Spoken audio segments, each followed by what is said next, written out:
I'm angry, Oz. Oh, I thought you got a fart.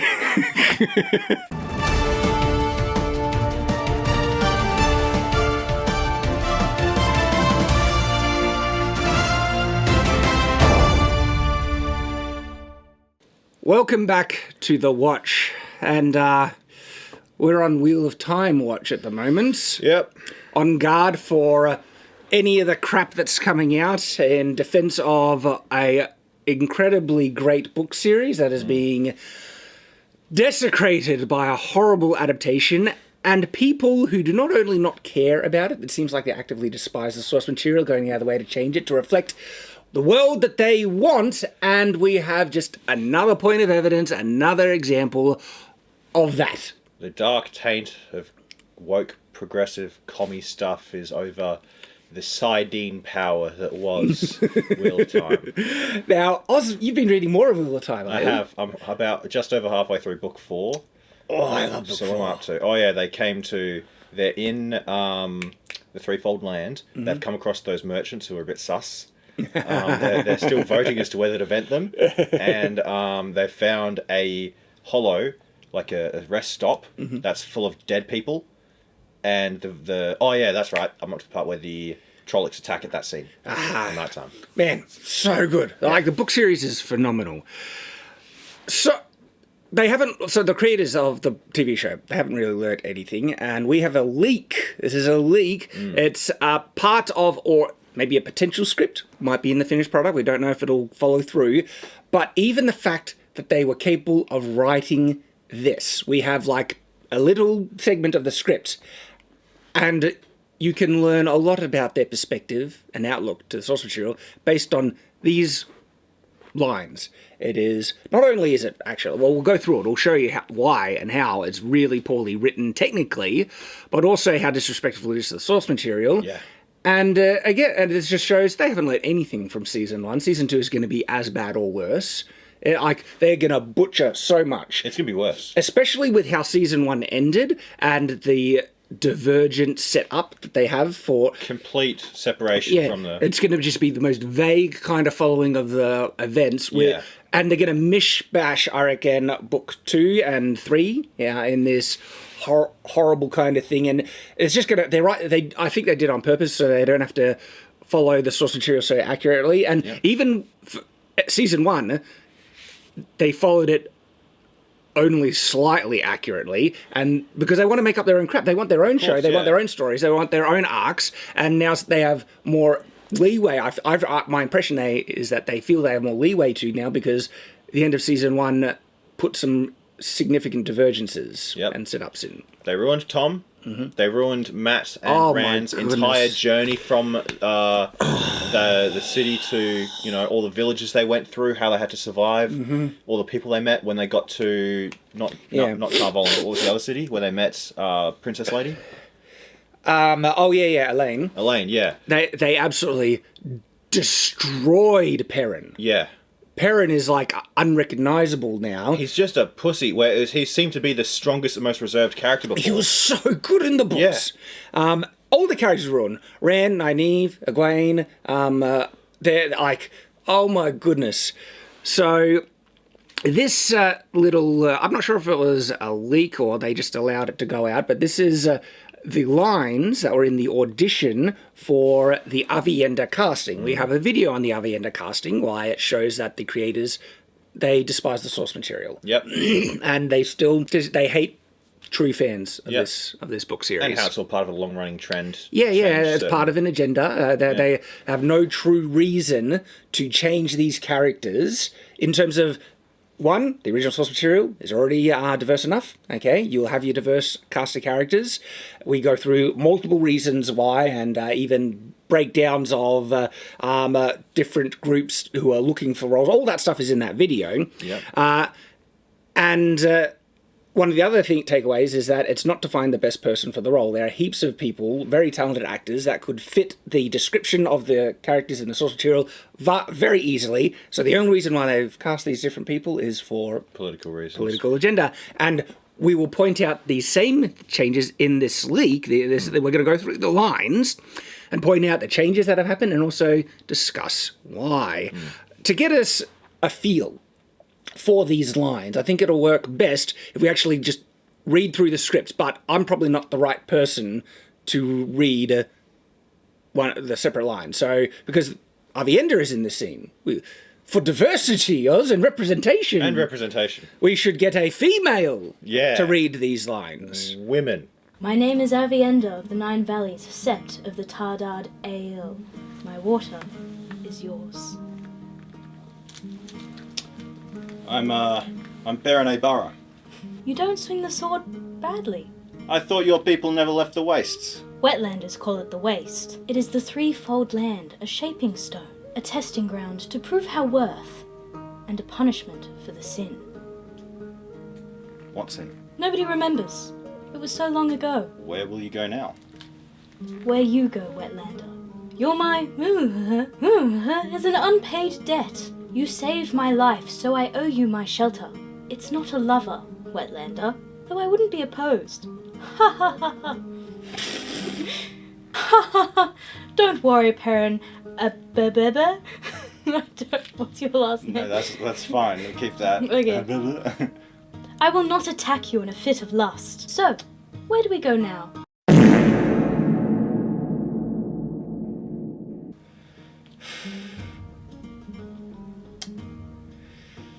I killed her.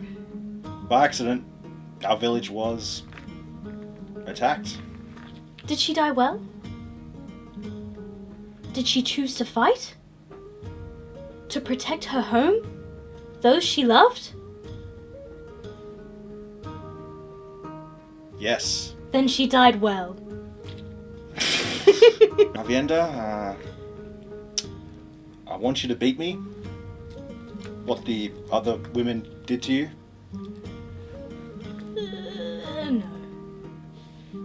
You owe me toe. It is dishonorable to remind me. Remember that. Sorry, but... Please, I need it.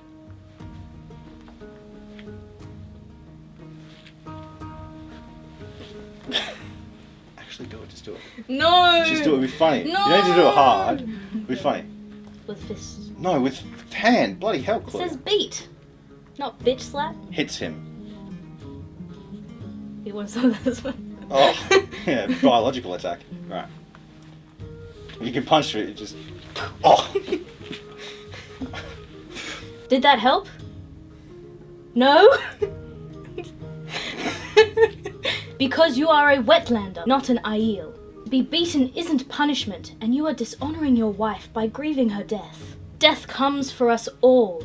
We can only choose how to face it when it comes. Layla chose. She woke up from her dream, but you will not let her live. You want to stop grieving? Then throw it away.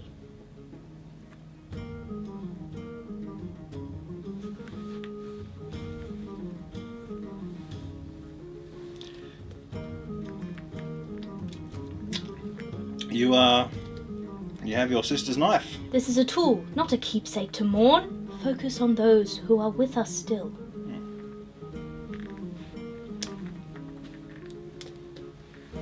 So that was a thing. Yeah. How did you feel in inhabiting the role and being such a pathetically weak... And this is Perrin! Perrin. The blacksmith. His character arc is him choosing between the axe or the hammer to create or destroy. You know? And is afraid Yeah. of the destructive power inside him. Yeah. And that's why his arc is such a perfect example of conceptual symmetry, right? Because there's literally the wolf animal side of him who's willing to kill, like, at any moment. And then there's the creative man side of him who doesn't want to destroy things, who wants to choose a hammer to build stuff. And like, in season 1, if you were to reflect back and look, obviously spoilers for season 1 from now on. We don't recommend you watch it, and why would you care about spoilers anyway? But like, who did Perrin actually protect, defend, or was he forced to kill in the act of protecting and defending and stuff in season 1? No one. The only person he killed was someone by accident, not to protect or defend. Yep, and it was his wife, and that character didn't exist in the books. Mm-hmm. And the parts that they cut, where, like, for example, when he's captured by the White Cloaks, that versus the books. In the books, the White Cloaks are actually scary. I know. They're doing mind game stuff with him. And he's like, he thinks stuff through. He's like, hey, here's this rock, maybe you'll escape and get away. Because he's like, I don't want to deal with you. But actually, no, try escape and I'll kill you. That was the whole point. Yeah. Oh! And I want to rewatch it, man, and just... I think I need to rewatch season 1, just make a deep dive on how bad it is. I'll join you in that. So bad. If you're saying that they cut Perrin's, acts of aggression and violence because of brevity. No. There were legitimate scenes that you could literally just switch out and replace. It would sometimes take less budget, sometimes the same. Sometimes it wouldn't change much of the setup at all. And Perrin could actually have the aggression thing. I think the biggest example of this, where it actually has him walking up on someone, his eyes are getting yellow and everything, and the guy's cowering in front of him. That was the moment for Perrin to just snap, go wolf on someone, break their neck, and it was literally there, and then they robbed it from him, because you can't have a man rescue a woman in this adaptation. No. That's problematic. And so literally we have a character teleport out of being tied in a chair to steal it from Perrin. And even then, if they wanted to have the woman save the day there, they could have, because it was Nynaeve in the book who snuck into the camp with Lan and what's her name, Moraine, who saved them. But, well, they were breaking out at the same time, but she came in and saved them. So you could have done that. Exactly. They have no idea. And even if they did give Perrin his wolf moment out thing, he's still been pathetically weak. Like the whole... Apologise to her. Yeah, everything about it's been ruined, and the whole thing with his wife and how they have no way, they don't know how to resolve it accurately to bring it. And this scene is interesting because it actually tries to get some resolution for Perrin, and it does not work. It shows that it's still hung up on it, and oh my god. So let's actually go line through line and comment on the specifics now. So it starts with Avienda, as you saw in the amazing... I guess I had trouble finding any difference in quality between that and the show. It was I just couldn't tell. Yeah. My name is Avienda of the Nine Valley Sept of the Tardite Aiel, which he says in the old tongue. My water is yours. I am Perrin. Pause. Okay. So sometimes the Aiel do, now and then, say something in the old tongue. When introducing yourself to someone with the intent to let them know... Now, sometimes they do the formal thing where I'm this person or this sept of this Aiel and stuff. They do that. But how often do they do it in the old tongue to the point where people wouldn't... If you don't know the old tongue, you wouldn't understand what they're saying in any way? And my water is yours. Isn't that like a very, not formal thing, but like a show of appreciation? It's an offer of essentially peace, saying if we share water, we're going to be sharing in peace. And they wouldn't do that unless it is established that they could trust him. Yeah, that's my point. The context here is that Perrin has saved her. Oh, okay. And so we'll find out later, and I have things to mention on that as well. But the fact that... Perrin saved her? What? They have gotten rid of a character, Oz, by the look of it. What part of the book is this? So we'll get to it when we come up to it, because it looks like they have removed, or at least the character isn't introduced at the right spot. And this character, I liked. He was a minor character, but he played an important role with Perrin, and just some interesting things. And we'll talk about... His name is Gaul. We'll talk about And he's Gaul. another Aiel, isn't he? Yep, he's an Aiel. So... Perrin says, I am Perrin a Barra. Wouldn't it be more like, I am Perrin. Oh, yeah, if it was that guy. I'm Perrin a Barra. Apologise, I'm Perrin a Barra. You don't swing the sword badly. That's written badly. Perrin, it is written badly. Like, are they trying to formalize it because they think the Aiel is like, what's some of the words like way the speaker is like, you owe me toe, Randall Thor, or something like that. Trying to like tribalize It's like, them. you don't swing the sword bad. No, that's wouldn't say like still that. horribly written. It's like, You swing the sword well, but even then, they'd scoff at a sword. that's the other thing. Like, they would remark on their general ability in combat, not specific skill with the sword, because they hate the sword. Yeah, they you were fight well. insulted by. Yeah, they were just like, you fight well for a bear. Like, if this is like, especially if this is like maybe well, we know. Sorry. My brain just. Avienda is Maiden of the Spear, and so you fight well for a man. She might even. Yeah, or you fight well, something like that. Anything. And there are interesting comments that Aiel they notice combat. Aiel love combat. They comment on it and everything. And so we have other examples from the book that they might have been able to get some inspiration from, because it doesn't friggin' look like they got inspiration from the book with this crap. Is that it's just like book? When they see someone using a sword with talent, one of the things like, you should try a spear. Spears are way better. It's like, so what would even be more encouraged? Like, you weren't bad.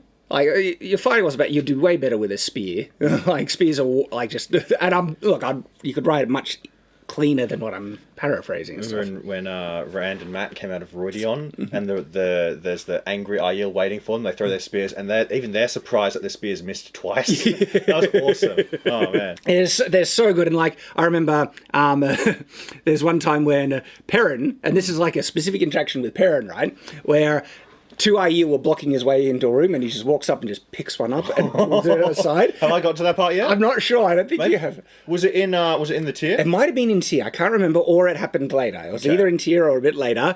But the one of the they really like us, like shit, like the Aiel was like, this guy's strong. I could dance the spears with him, and they actually offered to dance the spears. Okay, so I don't think they are offered to dance the spears with Perrin. They are offered to play Kiss the Maiden with him, and we don't actually get a description exactly what Kiss the Maiden is. Only that Matt tried to play it, and is like, that was a mistake or something I like love that. Matt. He's my favorite character. Matt is great in the books. In the show, Matt is just. He's a complete inversion. Yeah, it's unbelievable. Oh man, It's unbelievable how bad they did Matt. even when Matt was in the dumps and like in a bad situation, he still had a levity to him and a bit of a more like a straightforwardness. He's like, well, okay, got to do something different, you know. They ruined Matt. Absolutely and completely. Well before they supposed issues with the actor came up and he left the show. And then when he left the show, they wrote him out of the show in the worst. They had the most easiest setup to write Matt out of the show in season 1. He was sick on his deathbed. Yeah. He's having trouble with the dagger or whatever. And they literally showed him last thing he was basically on the bed. Yeah. And they're going to take away... But instead they had him go to the door and then screw his friends and abandon them and everything and all that. They just... Yep, and they're going to have him... they won't have him interacting with any of the... what's her name? Who's the leader of Tar Valon again? What's her name? Oh, Swan? Yeah. They're not going to have any of that where he's in Tar Valon basically trying to escape, where he discovers that he's got this power of luck, and he does some really cool stuff. Wasn't it? Oh, so much fun! I love it when he's on the bridge after that massive luck streak. He's like, the guy attacks him, he's like, well, time to roll the dice again, and just jumps off the bridge with him. That was awesome! Wasn't it great? Oh, man. That's how good the books are. The books are incredible. Honestly, it is the most I've read Brandy Sandy. Yeah. I've read Glenn Cook. A bit of George R. R. Martin, and this is the most technically well-written thing I've ever read. Like, I don't like prose. I don't like what I call wanky prose, where they just like go on and on and on and try to be poetic. But this guy pulls it off. I know, because his prose are sometimes long in description, but they're poetic. Exactly, and it's beautiful. They suck you in, and it's not. And you get the impression he's not doing it just to like fillet himself. He's doing it because it's needed as he feels for the setup of the scene. It feels very necessary with how the book plays out. All the descriptions that he gives. Like what I said, not poetic, but it comes out like it's written in song. Yeah, you know, and same with like Lan. Even though he's talking like completely staunch and stoic, the way he talks is like a song that comes out, you know? Oh, bloody hell, these books are good. There is one rule above all else of being a man. Whatever you face, do it on your feet. Yep. Like, there is this kind of epic nature in the prose, just how strong it is, even if it's delivered almost in this monotone, get on your feet, sheep herder. What do you call when Rand says to him, you know how you told me death is he says how duty is heavier than a mountain, death is lighter than a feather. Yeah, it's like, you know how you told me that? When do I get to put when can I put the mountain down for a little bit? And says, the day you die. Bloody hell, man, he's awesome. He's so good. But they ruined Land as well. They ruined everyone. He twisted his nipples and screamed like a girl. In the show. That's what they did to Land. The coolest dude. The guy who was like, you always face it on your feet, never fall on your knees. And in the show, he falls onto his knees, cries like a unhinged and nipple twisting. That was Lan. If you know who Lan is in the books, it is like the greatest insult. And that, like, if Bookland saw the Showland, he'd come up to the Showland crying, slap him in the face. He's like, get on your feet and be a man, you pathetic. Yeah, woman. They even ruined Moiraine as well. Oh, Moiraine is like basically always chill. When she's not chill, something real bad's going on. And that, like, she's always seems either stressed or they needed someone better than Rosamund Pike. She's a great actress, but she did not do Moiraine well. Alrighty, so you don't swing the sword badly, Perrin Barra. And then, so, non sequitur. That's not sequitur. So he's just like commented on his combat ability. Yeah. And then, unrelated, I thought you people never left the waste. Yeah. Sorry, do you want to give the line to the other Perrin? Oh, okay, sorry. I thought you people never left the waste. I thought it'd be like, I thought you people never left the waste. Okay, so I'm doing him, not... Yes, yeah. I thought you people never left the waste. Apologise to me. Apologise to me. So, who's writing this? Do they understand how conversation flows? But no, you know what this shows? The writers feel like they have a checklist of little bits of information they think it's essential for the audience to know. This, interaction isn't to build character. It's not to further important parts of the story. This is a checklist of audience needs these facts according to I understand, so I'm going to shove them in. And they read the wiki, they didn't read the books. Thing is, you can write interactions for the purpose of giving the audience key information, but you need to learn how to do it subtly and make it seem like it's a natural flow of the conversation. I face this in my own novel, where there's a really important interaction between these two certain characters, and there was some essential information that needed to get set up. And so I was very careful about weaving these little things. Sometimes it's really important, but it only comes up as like a single line as part of a larger conversation that is actually the audience thinks they're speaking about this main thing. This little comment comes up as related to it. Yeah. And then the how you do it is that this little comment is actually really important to something separate that's going to come up later in the story, but because it wasn't the front and center thing, it was actually just a tangential part to what they're saying about. And you did that in your book where, there's parts that we have, a little bit of foreknowledge on from because obviously we get his internal monologue, and then when he's talking to a character, he doesn't reveal information to the character, but because we have that background, it gives us a little bit more while he's interacting in, subtext. Yeah. So, I know what you mean. And, man, it's so much fun when you... can explore this level of writing, especially when you can have the character say things that is contradictory to what the audience already knows, and you can have an actual read between the lines and subtext to what the characters say based on the things that you've been able to previously heard, educate the audience in, and you educate them subtly in ways that they're not even aware of, because you don't want them to think, that's an odd bit of information. Why was that put in there? You want it to be natural to the point that they don't even notice it. Yeah. And then when it comes up later on, then it's the payoff and as the setup is there. That's how you want to strive to do it. Here, it's like they don't understand. It's like, well, we need to... And look, this isn't hugely essential information, but there's all right, Aiel, main interaction with an Aiel. Don't know if this is the first main interaction with Aiel in the books, but it probably will be. And so they need to know they never leave the way. So Perrin just comes in with this massive non sequitur. I thought you people never... So, for instance, right, easy way that you could, if you really want this conversation to move towards bringing up the wastes, Aviendus could say something like, you're not a bad fighter. You might actually survive in the wastes. I thought you people never left. Yeah. There you go. All right? But also, like, it's not just where the answer comes from. You need to also kind of have a hint of where the question comes from, because we don't know how much he knows about the people there. So maybe when he's going closer to the Threefold Land or the Dragon Wall, maybe he asks one of his traveling companions, or there's a story going around or something like that. Because otherwise, what sparked the question? Nothing. So Avienda says, Wastelanders call it the Waste. Wetlanders. Wetlanders call it the Waste. Now, again, this is such blatant maiden butler, essentially. Yeah, it's come from the wiki. So maiden butler is an old trope on stage performance where the people who made the play want the audience to be aware of certain things, and so they have a maiden butler come away and say, "You've heard that the master is away. I have heard that. Have you heard that the master was caught in a compromising situation?" And then the butler or maid will respond, "I have heard that," and they're telling each other things they already know. The purpose of the conversation is only to try and feed the audience information.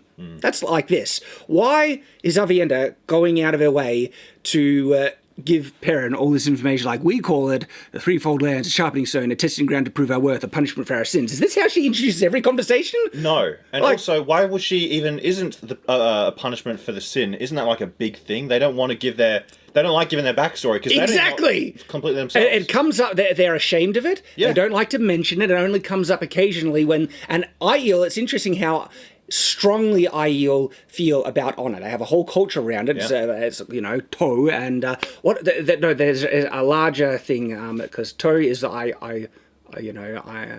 debt. There's a larger name for their honor culture that now it escapes me. Yeah, like toe, even if you don't want someone to repay the debt they owe to you, like they will. Yeah, they absolutely will. And there's that story where the guy, he helped a woman, and that woman, like, basically followed him and his wife around forever, like, trying to repay it. And he's like, "No, leave me alone." It's so funny. But she did it not for his honor, for her own. his debt, for her own honor. Yeah. That was awesome. So you're absolutely right in that, like, bringing up the sin thing is like they just are trying to cram it in because they want the audience, like, they have, like, the talent to have it come up naturally. Yeah. And so when I thought you people never leave the waste, instead of actually answering the question as to, I'm searching for he who comes with the dawn. Like that, that's pretty forward, but even she would, like, Aiel are very forward, and they'd be very upfront. I'm here on a mission, I'm doing a job, I'm doing this. That would be the natural response to why have you left the waste. The first Aiel we meet does that on not on the Dragon, it was on the Dragon Wall, when he was riding with the people from where land comes from. This is in the second book. I think so, yeah. Yeah, that guy was like, "We're looking for he who comes with the dawn." Yeah. And that actually is a great kind of, like, who's he who comes with the dawn, and is there a connection with the Dragon Reborn? It's not really established, but it might be. And so there's great things that could have happened in that scene just with that. But instead, she decides not to answer the question and correct. It's like, you Wastelanders call it the waste. We call it the free.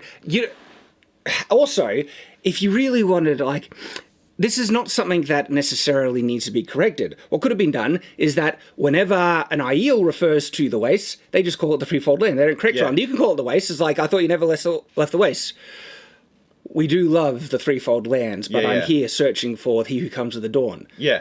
Just put emphasis on the Threefold Lands. Exactly. That's, the Aiel refer to it a different thing that lets the audience know this is what the, Aiel referred to the waste as, without needing to say, "You're wrong for calling it the waste, we call it the Threefold Lands." Yeah. You're like, this is a classic example of show don't tell in its appropriate context, because people push show too much and criticize telling when telling is actually appropriate. But here is a perfect example of when it should have been shown. She doesn't need to say, "We call it the Threefold Lands." She could have shown what they call it just by referring to it as like, yes, the Threefold Lands are where we belong, but I'm here for a reason. Yeah. Showing versus telling, the writers lack some of the most basic understanding in how to write prose. Yeah. Well, dialogue is like the rules of writing. Understand them if you're going to break them. And these are the talentless hacks that are working with one of the greatest fantasy stories ever written. Can I play devil's advocate, though? Yeah, I want to qualify this, because that is harsh what I just said. And these, well, actually, I know, like, from what I've seen the showrunner say, he does not strike me at all like a decent person. He's like a subversive jerk who wants to do things just to tick people off, and is arrogant and is agenda-driven, everything like that. I do not have a good impression of Rafe Judkins at all. I don't know if that extends to everyone. I'm sure there are actually a lot of good, decent people working on this show, but Rafe Judkins has a lot of input onto the writing here, and that's what I mean. And it's actually an objective statement on the legitimate lack of skill that's in this. They could be talented in other areas. I don't know. They could even be decent people, depending on who's working. If it was Rafe Judkins, you know my opinion, as I mentioned. But this is crap. Yeah. Can I play devil's advocate there for 1 second? This might just be badly written as a audition script. It might just be they want to get her, how she says, how the person that's going to cast Avienda, like how she says certain things in a certain way to just get the main, the meat of, you know, what she might say. Do you know what I mean? I disagree. I think you do raise a potentially fair point. My counter to that is that if someone who wrote this actually knew the basics of writing, even when they want to spit crap out, it's vastly better than this. Yeah. I would need to go out of my way to write something this bad. If I'm just using my own, like, natural shoot at the hip ability in writing, just spit something out, I could not write something this bad. And to counter my point, you punch, you ingrain the way, the prose, like all the writing rules and things so deeply that you want it to be instinctual. So when you're writing, you don't have to think about what is this rule and write. It just comes out naturally, and you just get to go in the flow. And also, to counter my own point that I just brought up, why would you? Like, if you want to cast a good actor and get a good audition performance, why would you give them bad stuff to work with? It makes no sense. So, exactly. Like, counting my point. And it'll be so hard to deliver, you don't swing the sword badly. Like, that is a horribly written line. How could an actor try? They could try, but it'll be very hard to make that come off naturally. It's like, you're not bad with that sword. A much more natural way of framing it. And there's like, the Aiel, they have a formal way of speaking, not an awkward way of speaking. It's not, They're not Yoda, right? Where there's like, sword badly you do not swing. Badly the sword you swing do not. Stroke I have had. Past grade 1 I did not. All right, so, like, we have been able to almost comment on every single line and go into deep levels of discussion how bad it is, right? Oh, okay, so... What's sin? Nobody remembers. It was so long ago. It's just... Why would you say that? That's like C movie, like, I can't even. That is the worst. And the thing is, though, it's also contrary to the book. The Aiel know separate things in which they did.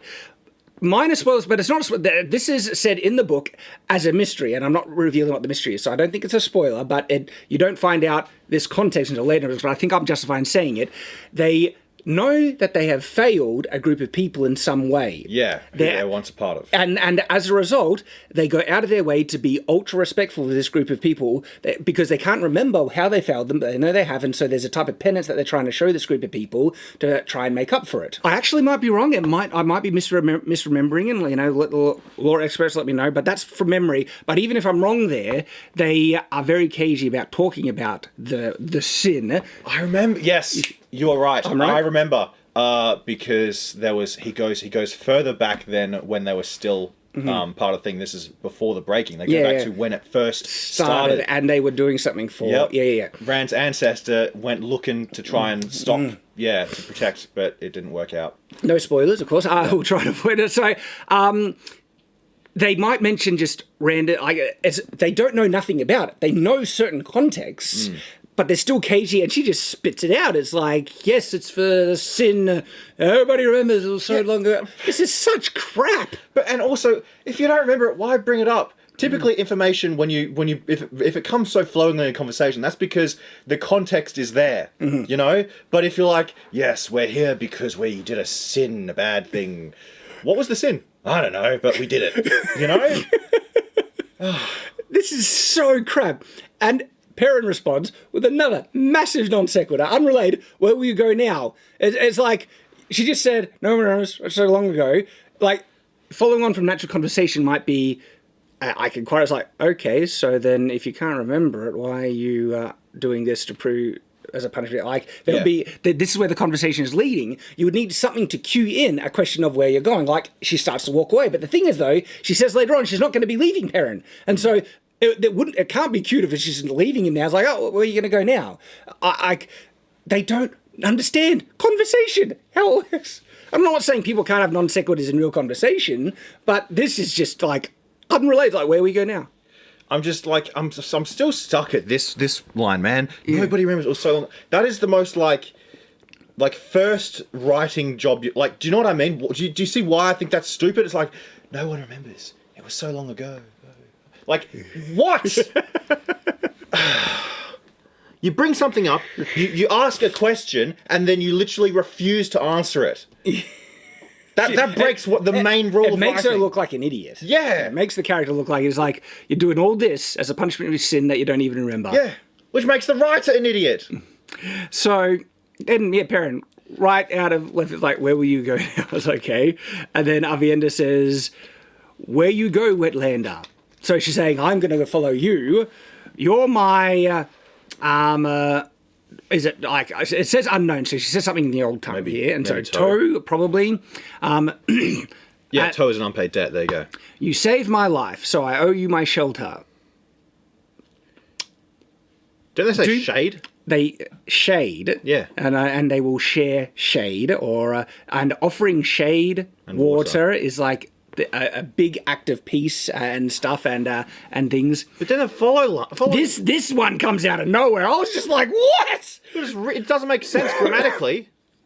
Yeah, like it's not a lover, Wetlander. What the hell does that mean? She's saying, I'm not offering... I said that, like, the context of what they're trying to play, I'm not offering myself to you as a sex slave. I understand that, but it's still not written correctly.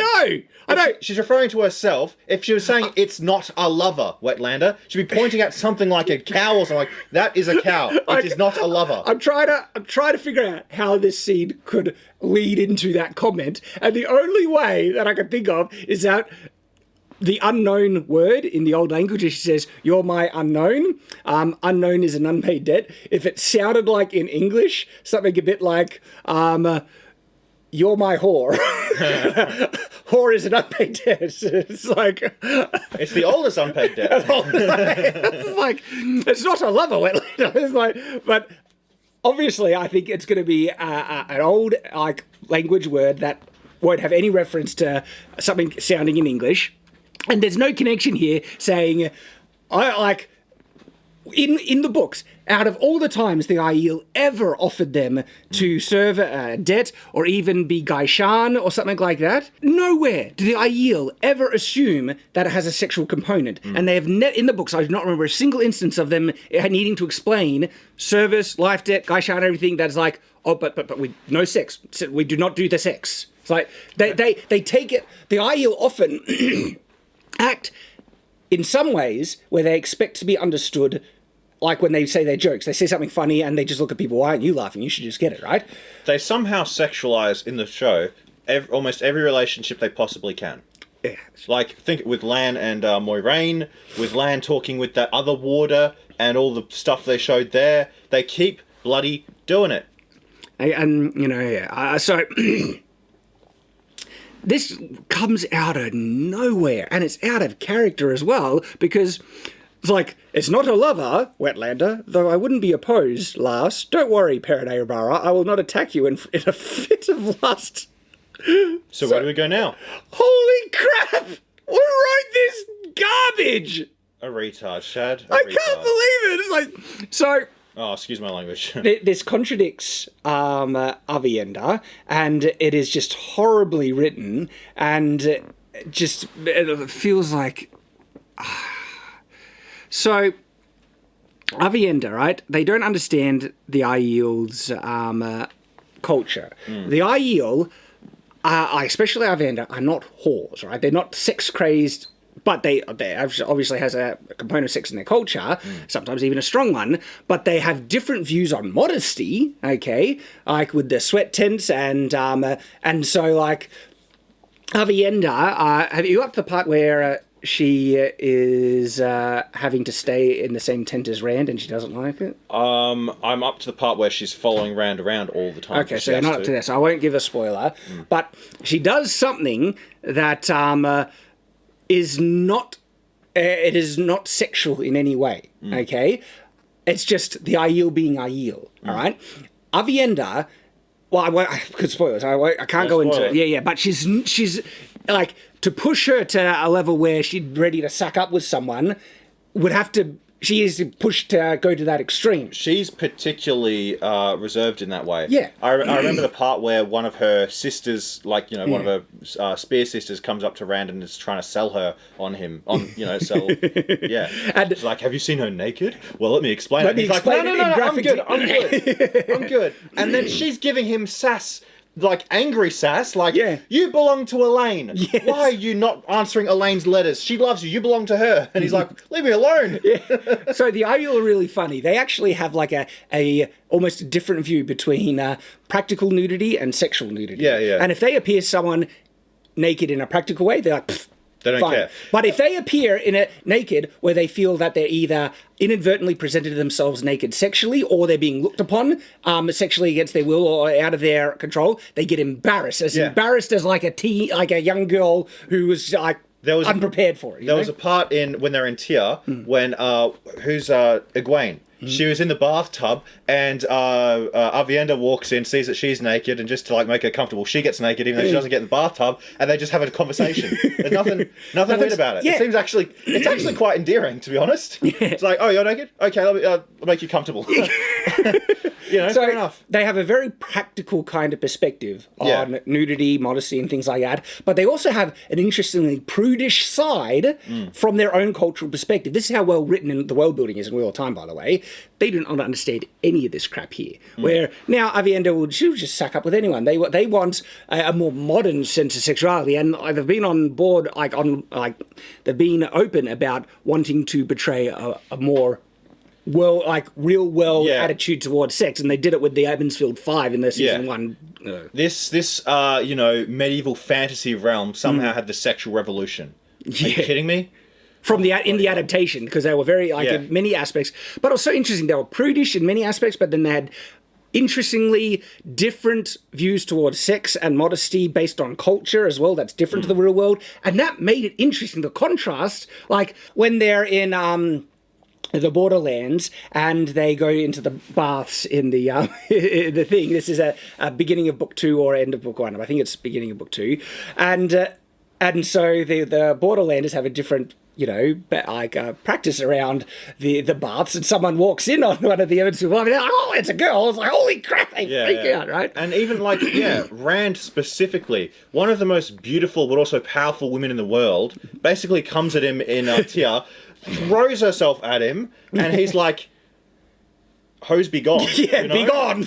Literally uses magic powers to keep her away from him. Rand is a shag. He is.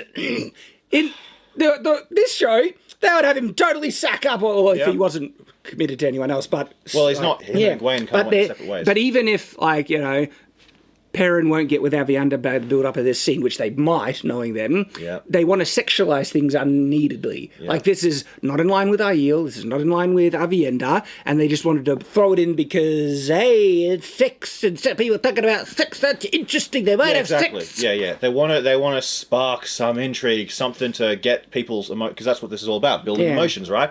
But they don't understand is that isn't it's not like a thing you can just chop up and put it together like bloody sushi, It is a long and flowing thing that has ups and downs and tension builds and stuff like that. They don't... I don't understand why this person has a job writing. Yeah. This is worse than stuff you'd find on Tumblr or... It's horrible. It is really, really bad. It's like, and just the way it's written. Don't worry, Perrin, I will not attack you in a fit of lust. Yeah, it's literally like 50 Shades of Grey levels of writing. It's so crap. Yeah. Anyway. Scene 2. Perrin, do you want to do it? I killed it by accident. Our village was attacked.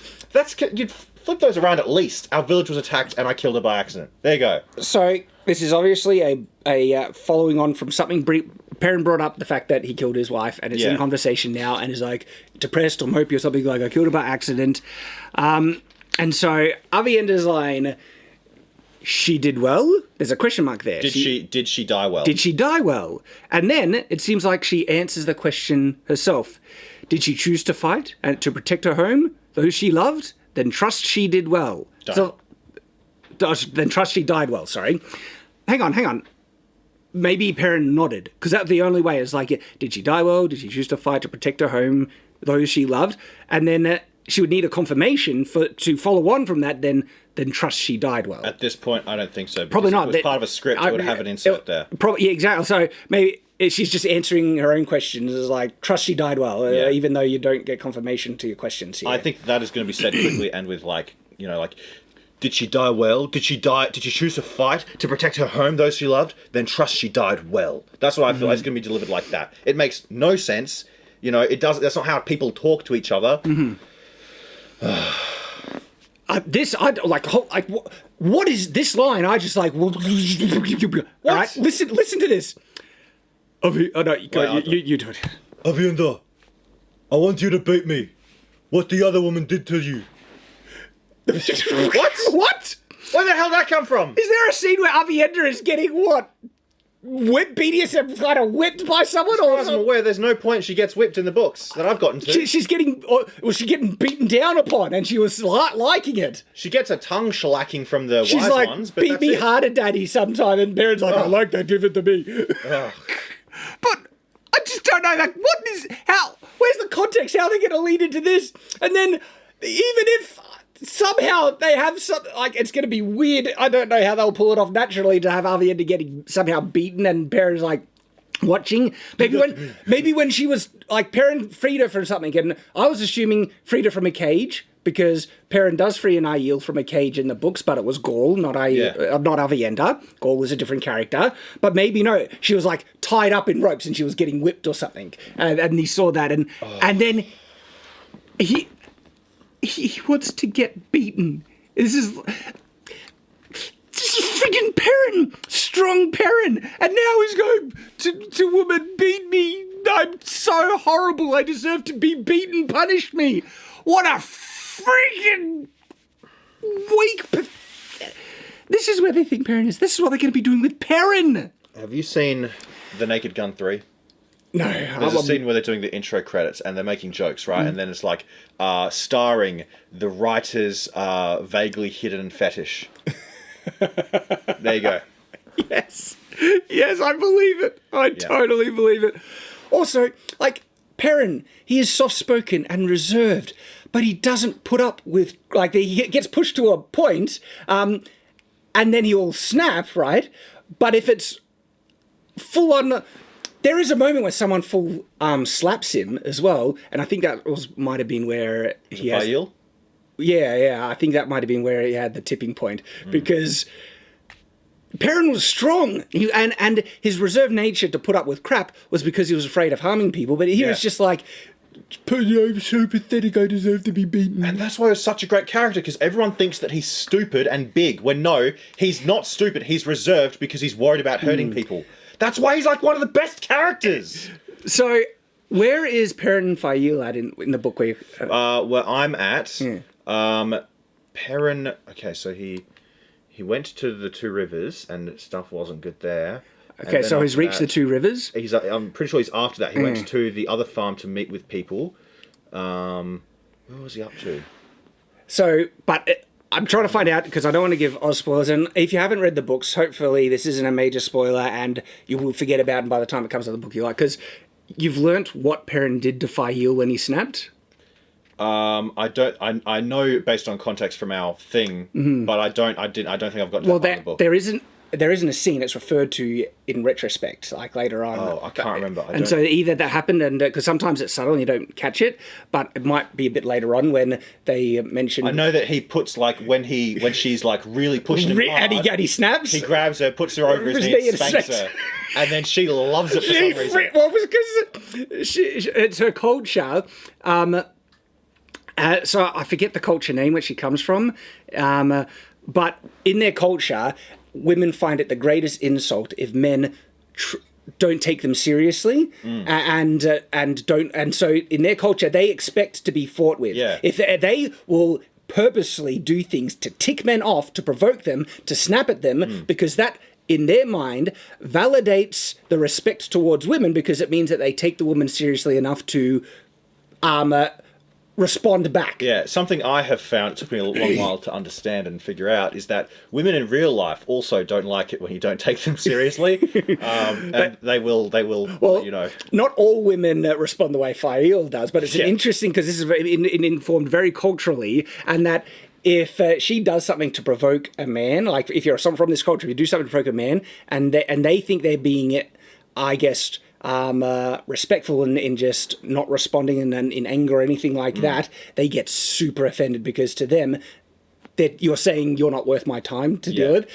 And when that snapping moment, when Perrin does that, not only from the culture mindset, that was saying, I respect you enough that I won't put up with your crap and I'll give it back. Yeah.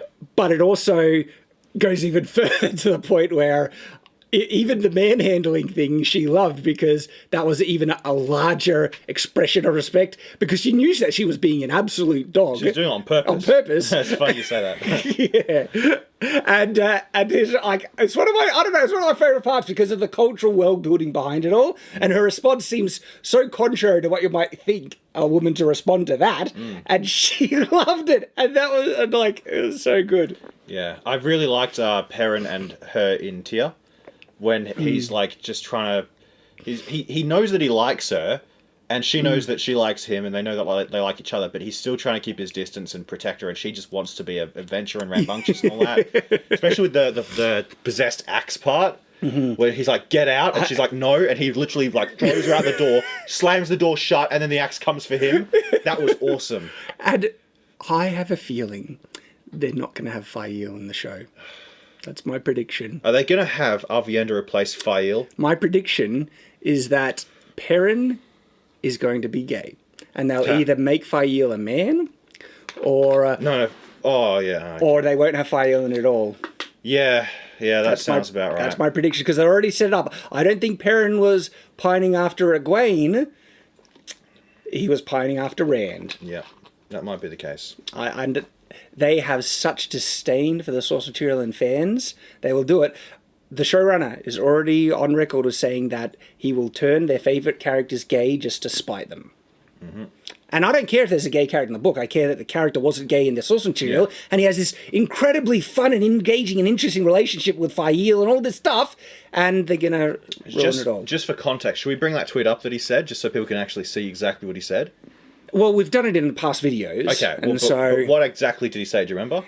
So he claimed to be getting death threats from people who... And I get so frustrated with that, and we mentioned in the other bit, because is this like some edgy bullcrap thing, or someone saying... I wish so-and-so would die so bad and stuff like that. And there are different levels versus an actual legitimate, I'm coming to your place, I know where you live. Like there are so many levels, right? But they latch onto these usually huge minority edgy bullcrap comments, and they're bad. I'm not condoning them at all. But then use it to justify other things, their behaviour and stuff like that. And he was using it in the greater context of the displeasure that the fans were having for changes. And so he says, I know how to deal with not only, like, in context, it really was showing that he was saying not only just people who send, like, these bullcrap death threats, but everyone who doesn't like my changes and, you know, stuff like that, I know how to deal with them, make their favourite characters gay. Yeah. So-and-so, gay now. So-and-so, gay now. And he was showing that he would do it out of spite.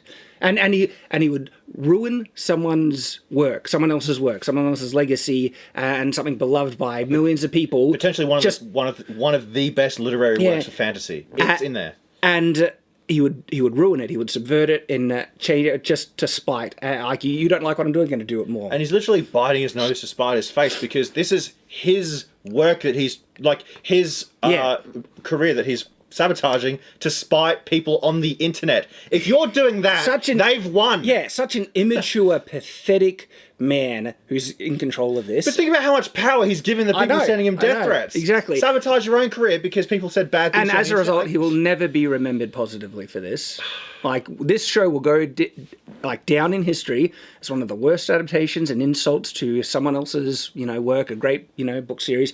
of all time. Yep. And it is already the example that we refer to of this being happen. We could almost call what, destroying something that was once beloved, we could almost call it a Rafe Judkins. They Judkinsed it. They rafed the source material. Yes, perfect. Rafed. They stripped it down and rafed it and then dug up the corpse and rafed it again. Yep.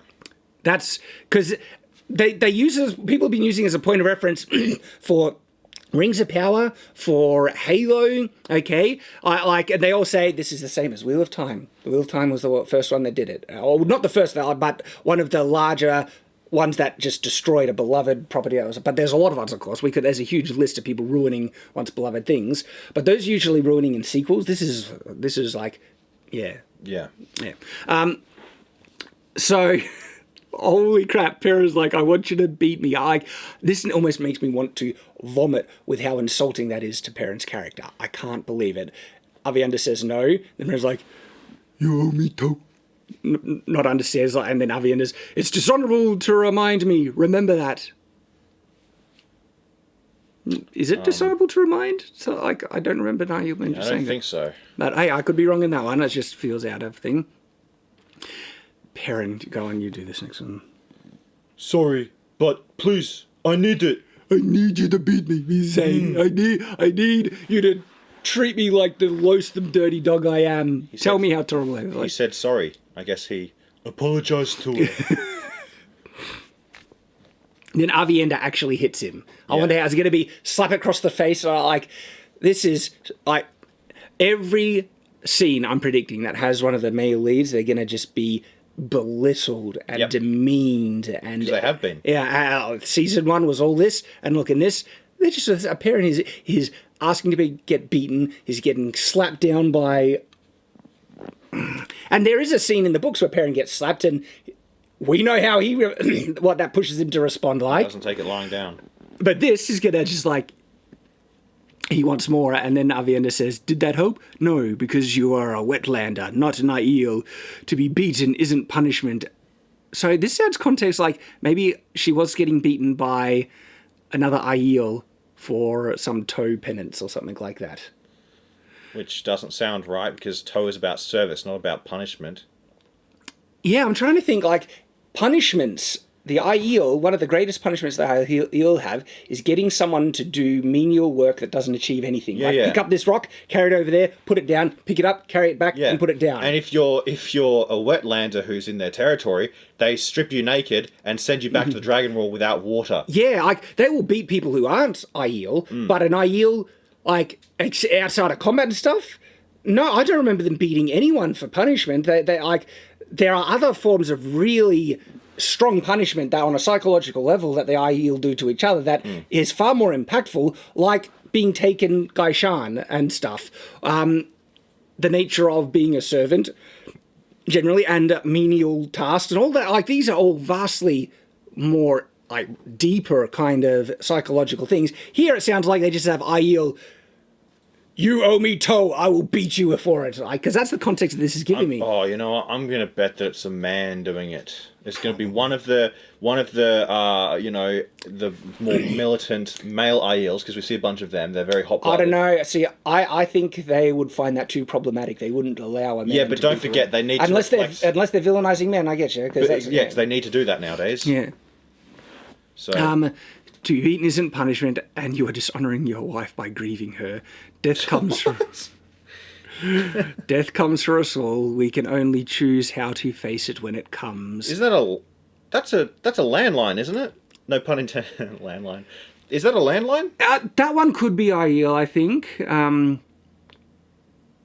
Sounds like a landline, though. Death comes for us all. We can only choose how to face I'm trying to remember, because they refer to it as the dream more often, and it comes up here. But I think this is, again, for the audience, where they want to let the audience know that, they believe life is a dream and death is waking up from it. Because it says, Layla chose, she woke up from the dream, but you will not let her live. You want to stop grieving, then throw it away. Holds out a ring. To me, this is all written to try and teach the audience something. Well, they're trying to force Perrin to get over it, but the thing is, even the fact that Perrin is going through this in book 2 is just a utter disgrace to his character. And it's making him even more weak and pathetic. And even if this is the catalyst moment for him to become stronger in the books, it's too late. It's being done horribly, horribly wrong. And of course, Perrin needs to be told out. Like, it's just absolute crap. But also, it's completely jumbled up. It makes no sense. Yeah. Nothing logically flows. And I'm not saying that the concept that an Aiel would find someone overly grieving offensive to them wouldn't work. I think they could probably make that work. The execution in these lines is just utter crap. Okay. And then she holds out the ring. Perrin says, oh, I'll let you do it. For some reason, again, this is complete non sequitur again, my favourite word. Everyone's favourite word now. And their favourite style of writing. You have your sister's knife. And then she says, that is a tool, not a keepsake to mourn. Focus on those who are with us still. Because no one's ever really gone. Yeah. So That's look, how we win this. Not by killing what we hate, by saving what we love. Yeah, the Aiel like have a different perspective on death and mourning and things, and so like I said, you could probably explore that, but what they are doing here is complete crap. Yeah. And this is an example of the quality, not only quality, but also the disrespect that they will be showing us also in season 2. Yep.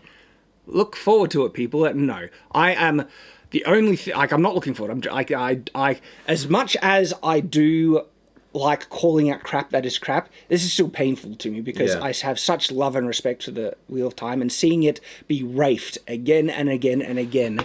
It's already dead, like the show's dead, but they're going to keep going. And then when people get offended by it, he's going to flip it over and rafe it in an even worse way. Yeah.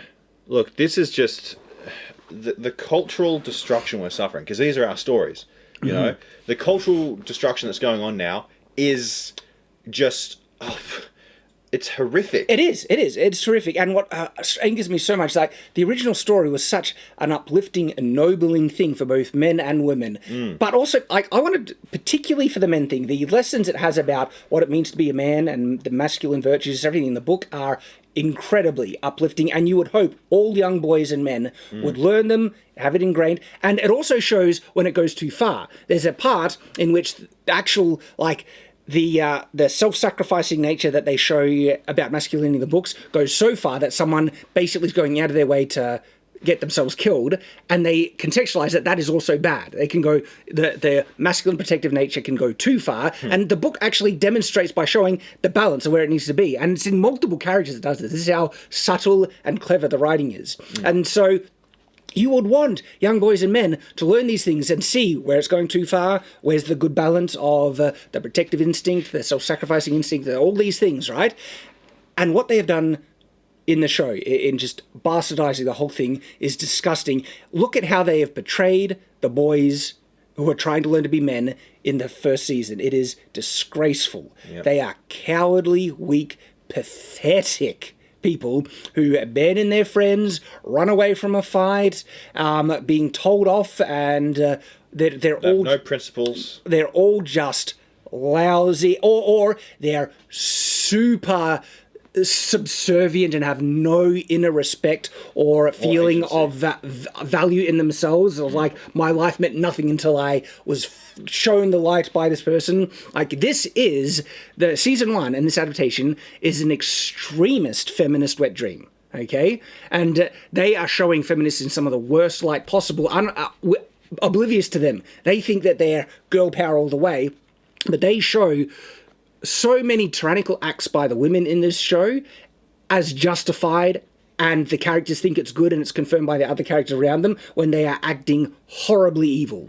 But this is their female dominant world that they're pushing. This is, if you want evidence about the ideology that is driving the modern world, Swan. that it's, I was mentioning, but also Moraine as well, not just Swan, but Moraine.